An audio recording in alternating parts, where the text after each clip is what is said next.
I love building. I've been a carpenter for 20 years.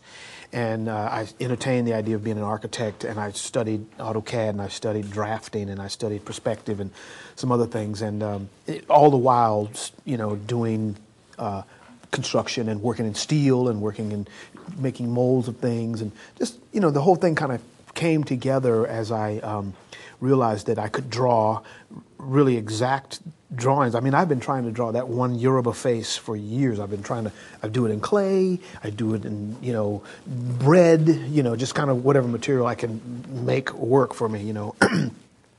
And it's never what I really liked. So when I started doing AutoCAD, I thought, here's a way to get exactly the exact lips and the exact nose. And in that process, I get a chance to move the inspired work to a new level, like the new millennium. You know, I'm here, the work is inspired by African stuff of the past, but I'm using a different technique, using different materials, and coming out with a different result. But the same, people look at it and they think, hey, that's the Festech mask. No, it's not. It looks like the Festech mask, but it's my rendition taken through this high-tech process.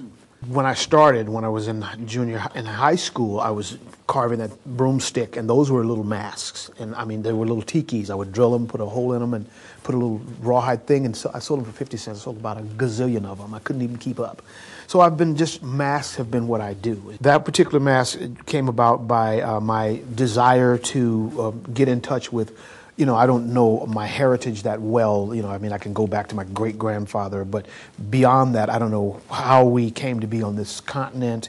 I know I have African descent and some other stuff in my system as well, but I just wanted to contact where I thought my people might have come from, and I thought most of the slaves were brought from that part of West Africa, that huge Yoruban area, so I just zeroed on that. And that was, then I started looking at the art. And I was always fascinated by that art, because when I came up in school, when I looked at African art, a lot of it looked like, I didn't understand it. It was like, well, why is he like a stick figure? You know, and then later I started getting the appreciation for what these artists were doing. It's like this geometric thing. They're called fractals, where you take an image and you duplicate it, or you geometrically do something interesting to it. And that's the pattern I've seen throughout. But when I began, I didn't understand it. I just thought it was just primitive or whatever. But it kept coming, and it kept being what attracted my eye. And then when I flipped one page and I saw the Yoruban, these Benin masks and these bronzes and golds, I was like, wow, this is great stuff. So I started trying to duplicate that and doing my rendition, and that's what brought me to that particular mask.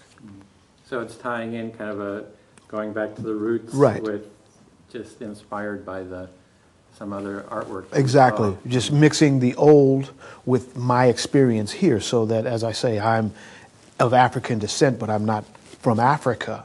And my work is African-inspired. It's not African art. It's African-inspired art. What has that done for you to have done that mask? It makes me feel like I have something to share, and I think if I could get it in a way where people could really understand what I'm trying to do, I think it might have a lot of help. I mean, people need to know what their culture is and where it came from and what it's about and what all that stuff is, and whether or not you use that in your everyday life or whatever. It's just a good thing to know that you have in your past.